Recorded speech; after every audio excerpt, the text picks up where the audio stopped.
का, यानी कि बीजेपी का आपका साथ छोड़कर अब वो बाहर चले गए।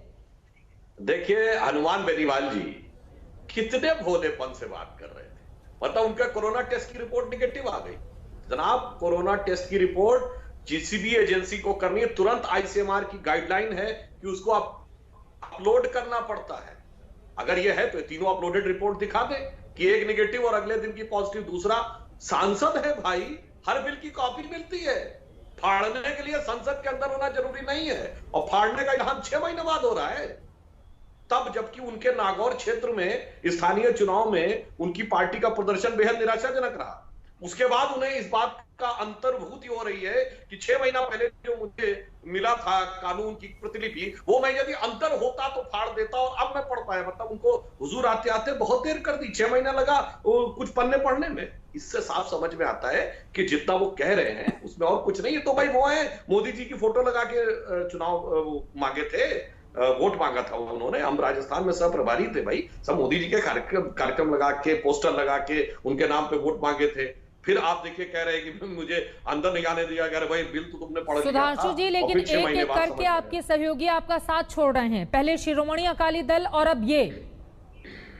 देखिए, शिरोमणि अकाली दल की तो स्थिति अलग थी। पंजाब की स्थानीय परिस्थितियां जिस प्रकार की बनी थी, उस कारण से। अब दूसरा, इनकी जो स्थिति है उसमें भी हो सकता है स्थानीय कारण रहा हो। जैसे मैंने कहा कि स्थानीय चुनावों में, हमने पंचायत चुनावों में भाजपा ने बहुत अच्छा प्रदर्शन किया, मगर संयोग से उनकी पार्टी का उनके ही क्षेत्र में प्रदर्शन संतोषजनक नहीं रहा। तो जो भी कारण रहा, मैं उस पर कोई टिप्पणी नहीं करना चाहता। हाँ, एक बात इनकी जरूर बोल दूं, अभी रोहन जी बड़ा बोल रहे थे, ये 2006 में बिहार ने एपीएमसी एक्ट हटा दिया था। तो बस 2 बिंदुओं का उत्तर दे दे। पहला, 2014 तक के 8 साल आपकी सरकार ने केंद्र में, उसके ऊपर क्या ये कोई पत्र भी लिखा?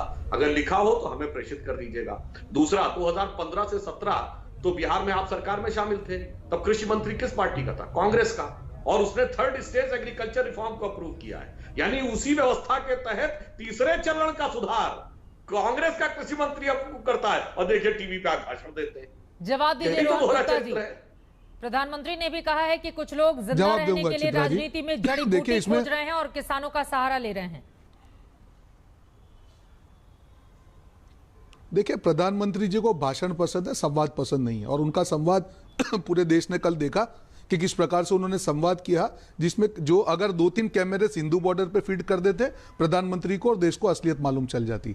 और प्रधानमंत्री तो बाद में डर क्यों रहे थे, सिंधु बॉर्डर जाके संवाद कर लेते। सुधांशु जी की गलती नहीं है, हमारे मित्र, लर्नेड मित्र हैं, और पर ये भाजपा की विचारधारा है। अब जैसे हनुमान बेनीवाल जी, अभी तो उन्होंने कहा, विरोध किया, अब उनको देशद्रोही की राह पे चला दिया सुधांशु जी ने। इतना विरोध में, उनके विरोध में 10 सेंटेंस बोल दिए। अभी उनके एनडीए के पार्टनर है, अभी छोड़ा है, उनके साथ रहे, राजस्थान में चुनाव में भी वो रहे, और आज जैसे ही विरोध किया वो विरोधी हो गए, वो दुश्मन हो गए। ये तरीका नहीं है, ये देश का हमारा फैब्रिक नहीं है चित्रा जी। विरोध जब होता है कोई भी चीज, उन्होंने लॉ को थोप दिया, ठीक है। थोपने के बाद जब इतना बड़ा विरोध हुआ, जहां पे 44 किसानों को शहीद होना पड़ा, तो एक संवेदना होनी चाहिए। कहीं ना कहीं ऐसी चीजें हैं जो किसानों को नहीं आ रही है, उनको बुलाइए, बैठ के बात कीजिए। पर आप ये बोलेंगे कि अगर बात करने की कंडीशन ये है कि हम लोग सामने में लिखा है रोहन गुप्ता, शिवसेना जिसके साथ आप सरकार चला रहे हैं, उनकी ओर से कहा गया है कि शरद पवार को यूपीए की कमान सौंप देनी चाहिए।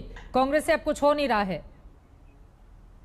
उनके सहयोगी ज्यादा नजर आ रहे हैं, आपके सहयोगी भी आपको सलाह दे रहे हैं। कल जैसे राहुल जी ने, मैं बताऊं आपको, हाँ। चित्रा जी, उस पे भी मैं आपको जवाब दे दूं। हमारे सहयोगी ने जो भी कहा, राहुल जी जैसे ही बोलते हैं, जैसे 2 दिन पहले हुआ, क्यों बीजेपी के सारे मंत्री, पीयूष गोयल, सब तिल मिला गए? क्यों? अगर आपको लगता है कि राहुल गांधी जी के बोलने का असर नहीं है, तो क्यों सारे मंत्रियों को बोलना पड़ता है? सब जानते हैं कि असलियत क्या है। हम लड़ेंगे चित्रा जी, आप कुछ भी बोलेंगे, हम लड़ेंगे, किसानों के साथ हम खड़े हैं। और जब तक किसानों के साथ अन्याय होता रहेगा, कांग्रेस पार्टी की विचारधारा है, जो साइमन गोबैक हुआ, जो रोलेट एक्ट हुआ, दांडी मार्च हुई, यही आंदोलन कांग्रेस की शान है, देश की आत्मा है। कांग्रेस फाउंडेशन डे है 28 तारीख को, प्रण लेता हूं एज अ कांग्रेसी, जब तक हमारे देश पे वार होता रहेगा, हम लड़ते रहेंगे। आप नोटबंदी थोपिए, आप जीएसटी थोपिए, आप किसान के लिए बहुत जरूरी है कि विपक्ष मजबूत हो, हम लड़ते रहेंगे। लेकिन सामना ने जो सवाल खड़े किए हैं आपकी शिवसेना ने, उस पर जल्दी से जवाब दे दीजिए। बाकी के 2 हमारे किसान नेता मौजूद हैं, उनके पास मैं तुरंत जाऊंगी।